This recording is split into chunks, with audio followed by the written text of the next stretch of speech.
All right, let's jump right in. Today, we're going deep on one of the most talked about eating patterns in the world, the Mediterranean diet. You know, it's famous for a reason, but it's also pretty misunderstood. So, we're going to clear things up. So, let's start with the big mystery, the question that really put this whole thing on the map. How can a way of eating that's loaded with fats and even includes wine with dinner possibly lead to some of the healthiest hearts on the planet? I mean, it sounds like a total contradiction, right? Well, that exact contradiction actually has a name. It's called the French paradox. And it's the very thing that made the whole world suddenly pay very close attention to how people in the Mediterranean live and eat. For years, researchers were just scratching their heads. They looked at people in southern France, for instance, and saw them eating a diet with a ton of fat, yet they had way lower rates of heart disease than people in the US. It just didn't add up with the whole low fat is everything idea at the time. You see, to solve this paradox, you have to look beyond just carbs and fats. You have to understand what the Mediterranean diet really is. And here's the secret. It's not really a diet in the way we think of one. It's more of a lifestyle, a pattern built over generations. Let's get this definition straight right from the get-go. This is not some branded system with a rule book you have to follow. No, the term Mediterranean diet is really just a name for a collection of food habits and principles that people living around the Mediterranean Sea have followed for, well, centuries. And the term itself, it wasn't officially coined until the 1950s. A couple of researchers, Anshul and Margaret Keyes, were the ones who really studied these eating habits and brought them to the attention of the rest of the world. So, what does this collection of habits actually look like when you put it all together? Honestly, the best way to wrap your head around it is with the food pyramid. It's going to be our guide for this whole explainer, and we're starting right where it matters most, at the very bottom. And here it is. Now, don't worry about the specific language on this pyramid. The picture itself tells the whole story. It breaks down the entire philosophy beautifully, showing us not just what to eat, but how often.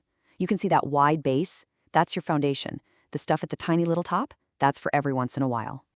Just look at how big that foundation is.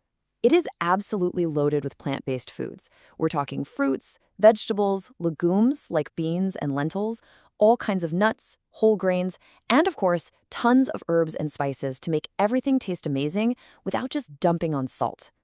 This stuff is the foundation of pretty much every single meal. And right there with them, the undisputed king of the diet is olive oil. It is the main source of fat, period. It's used for cooking, for dressings, for pretty much everything. And get this, these healthy fats can actually make up a huge chunk of daily calories, sometimes as much as 40%. I really want to call out one of those groups from the base for a second, legumes, so things like chickpeas, lentils, and beans. The recommendation is to eat them at least twice a week. And why? Because they're absolute fiber and plant protein powerhouses. All right, let's climb up a level on the pyramid. As we move up, we start getting into animal proteins. And if there's one key word for this whole middle section, it's moderation. It's all about making smart choices. So what's the top choice for animal protein? Well, it's pretty clear. Fish and seafood. I mean, it makes perfect sense, right? We're talking about the Mediterranean. The pyramid suggests eating fish and seafood pretty often, at least a couple of times a week. This table here really lays it all out for us. It gives us a perfect snapshot of the protein hierarchy. You've got fish and seafood at the top, listed as often.